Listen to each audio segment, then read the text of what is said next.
Okay, this is going to be primarily about different world languages. I was watching a video from it's like Rob Words or something like that.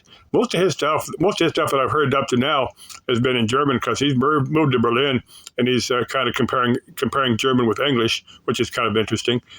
But he was this particular video. He's talking about the different languages of Britain.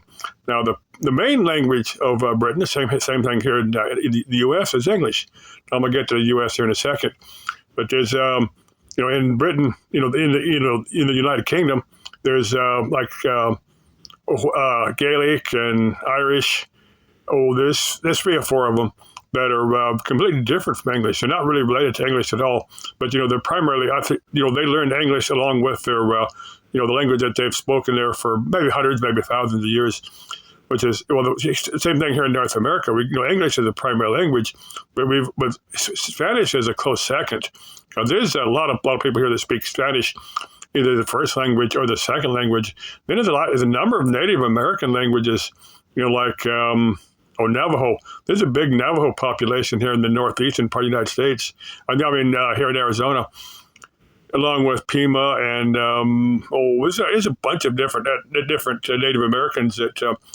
A lot of their cultures, they've kind of almost died out over the centuries and have made a comeback, which is, I'm happy that they're keeping their culture and their language alive. Now, same thing in Mexico. Mexico Spanish is the primary language, but they've got a number of languages that their indigenous citizens they had spoken, before Spanish. Now there's a lot of Spanish words that have gotten integrated into their into the language that they speak. And as I understand, there are probably small pockets of indigenous people down there that don't learn Spanish. They just stick with their native language. That's what I understand, because I could be wrong on that. There's a few other places of the world. Now get back to English. Now if you look at English from the Shakespearean English, the English of King James. Now, a modern English speaker can understand it, but it's, for the most part, but it sounds kind of funny. Languages kind of evolve over time. If you listen to 500, or if you read the King James Bible, you can understand it for the most part, but it sounds funny because English has changed over the years. Now, one thing I see happening, I see at some point in time, the world, that's assuming we all survive as a civilization, assuming something bad doesn't happen in the next, centuries. Now I see the world kind of what Dr. Zamenhof, idea that Dr. Zamenhof had with Esperanto. Esperanto just never did really take off, but Dr. Zamenhof got together, all the common words, about 5 or 6 different European languages, and invented a language of his own. Didn't have a real case system. Like if you look at German has got about 7 different cases. Like for the word the, there's about 7 different forms for the indefinite article, which makes it a bit confusing to learn. That was kind of the idea behind Esperanto. It didn't really have that case system. Now I see some, or maybe a small panel of real brilliant linguists get together.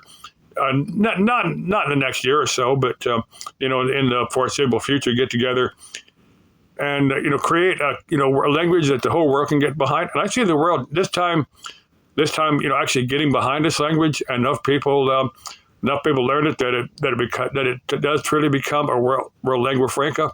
Which clearly English today is a world lingua franca. That's what everybody learns as a second language, either the first language or the second language, so they can communicate with each other.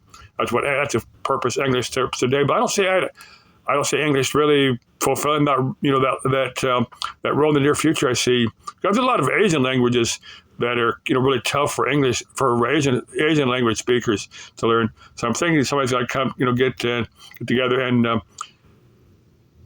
put some of the Asian languages in this new language, so that it's a little bit easier for Asian language speakers, like Chinese or Japanese or some of the languages of Malaysia, like that.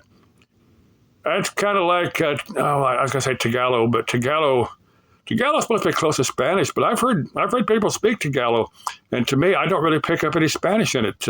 I don't know, but I really haven't heard a lot of it. I just heard people speak it.